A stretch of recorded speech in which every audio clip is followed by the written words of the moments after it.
Tsunami Studios. Department of Truth, Issue 2. I have said I love the first one more than I think any other book this year. It was my favorite book I've read in a long time. It was just so perfect. It was right up my alley. It had the right artwork for me, the right style for me, the right ideas for me, taking things that happen in the real world and kind of flipping them on its head. It was so good. So good. I love this book too. This second issue really picked up on a really interesting story. We're kind of getting into some more personal stuff with our lead character of Cole, and I really like that. This is just such an intriguing, engrossing book, and everybody should check it out. If you are not reading Department of Truth, you are missing out on something extraordinary, something brilliant, something that is so unique in its perception of existence. I absolutely think it is a must-read book, something that a lot of people need to check out. It is just so insanely fun and fascinating and unique. We learned last issue that Cole has joined the Department of Truth. He has worked alongside Lee Harvey Oswald, and now he is just kind of getting by in the world, trying to figure out how he's going to deal with all these ideas that are coming into play. He starts having this dream appear of something that happened in his youth and how he was interviewed by these people for something he saw, and he saw this idea of a star-faced man, which is a kind of a conspiracy person who is this kind of like a satanic creature that eats babies and kind of tries to convince you that everything's a dream and nothing's really happening. And as he's seen that vision, he's remembered of his time in school and how it was kind of connected to his time in school, which is kind of playing up this idea that we'll actually get to that idea a little bit more once we get further down into the book. But it's kind of cool to see there's a personal attachment to Cole actually being a part of this now. He's no longer just somebody who was kind of a blogger, for lack of a better term, just finding these things. Now he's full on, he's connected to this. And the idea that he is now investigating these things triggers some memories that he had that he was trying to forget, which I think is very fascinating. So we get a scene where he's talking to his husband, and it's the classic I can't tell you what I'm doing at work, but I can kind of clue you in what's a conspiracy theory that you'd 100% believe in if it was true. And it's Dick Cheney's a reptilian man. They're infiltrating our government, which I'm that's cute. What a fun little moment, because yeah, that's a common one, right? The reptilian overlords have taken over government or powerful positions. That's something that people have been saying for years. Look at the stuff that people are saying about Mark Zuckerberg. Come on. That would be, I really hope they go down this social media route in this, and they kind of do a bit with the Wikipedia stuff. But it'd be so cool to see the social media roundabout with this, where it's just yeah, it was created by robots to infiltrate your mind or something. I think that'd be so cool to take. But Cole meets with Ruby, and they're just kind of talking, and she's just are you okay? There's literally you just got thrown into the deep end and you haven't been taught to swim. Are you okay? What is on your mind? What are you trying to think about? What's going on with you? You seem just oddly okay with this. And he actually acts in a really rational way, where Cole's just I don't really have any questions, because I think the point is that nothing's really concrete with this stuff. I could say it means something, but it doesn't. Maybe the Lee Harvey Oswald we're working with is the one that shot Kennedy. Maybe he's the one that was the patsy.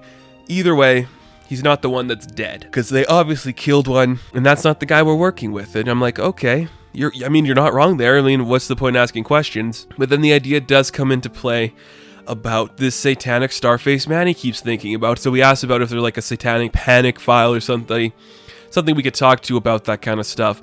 And he brings up this something that I was this is a really weird angle to go with this book, but I'm so glad they're going with this. Are you guys familiar with the McMartin preschool trials and the stuff happening there of child abuse and sex abuse, and how that could kind of be connected to satanic things that are happening? I am vaguely familiar with it. Like I said, I could tell you more about the stuff with the presidents and the flat earth and the Kubrick stuff with the moon landing, but this is kind of a surprising thing I wasn't expecting to see from this book, where it's yeah, we're going to bring up something that's so dark, child abuse and child sexual abuse, that kind of stuff, and how it could be connected to a cult, to a satanic cult, where there's literal teachers could be possessed, your teacher could be possessed. They could have tunnelways throughout the school that lead you to secret places, and how in the real world that's kind of more connected to the actual abuse of children, but how in this it's connected to the star-faced man and the occult and all this crazy shit. And I think that was such a cool angle to take. So Ruby takes Cole and like, okay, well, let's go maybe investigate more, because obviously you know something about this. And the idea comes into play again that Cole is one of the children at one of those schools, which is kind of fucking awesome if you ask me. Like, that just adds so much more to his character, that like at a young age he experienced everything he's working on now. And I think that's such a cool angle, such a cool idea, something that's actually kind of scary and very frightening for that. So they go down to like the deep depths of this basement. They meet this guy that Ruby calls Hunky. I don't think that's his name, but he's just like, he calls himself like an 800-pound man. He kind of sits in front of the TV screen all day, monitoring everything that everybody's ever saying. That's pretty much like a world leader or somebody of important power. It's like, oh, they're talking about the Jews again. Oh, they're talking about the Mexicans again. And you can kind of get a reference to who he's talking about just by those kind of words. It's just kind of cool. But like, hey, big guy, do you know anything about like satanic panic back in the 80s? And it's like, nah, maybe we should just ask the Dr. Tinfoil over here. And we get this older doctor who's wearing a tinfoil hat, and I love, what a great thing. I was waiting for this actually, where it's like the weird mad conspirator who's wearing the tinfoil hat to hide the brainwaves, but I like that it's like an actual doctor. He's like, this is still the best way to hide your secrets. That's what you do. And they go into like this old room where everything's still like paper trails, and they're like hanging up on walls with pins and threads. And Cole's even like, why don't you go digital? They're like, why don't you just make it nicer? And the doctor, I love the doctor. He's just like, yeah, but on digital things can be altered quicker. Like Wikipedia changes every day just because somebody wants to, and then things get altered. But if we have a physical copy, you can't change that. That's the written truth, for a lack of a better term. And I think that is really interesting and really frightening at the same time. Just the idea that, like, yeah, in the real world today, anything can be altered anywhere online. Like, nothing is sacred anymore. I think that's really creepy. We do meet another character who's like this younger woman who's kind of like a tech genius for something. I guess she does more of like the digital stuff.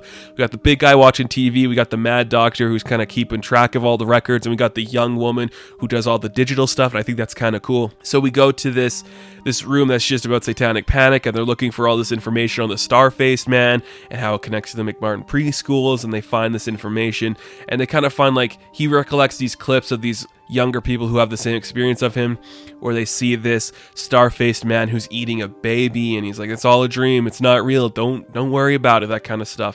And by the way, Martin Simmons' artwork, I said this last issue, it is phenomenal, absolutely stunning, absolutely gorgeous. I love everything about his artwork, and it works so good here because his star-faced man is so creepy, so unnerving. Like, you're just frightened when you see them on screen, and all that is just insanely creepy, and so frustratingly awful at times. It's so creepy. I love it. But then you kind of get this idea that the more Cole reads about these things, the more he remembers his childhood and how he was connected to this preschool.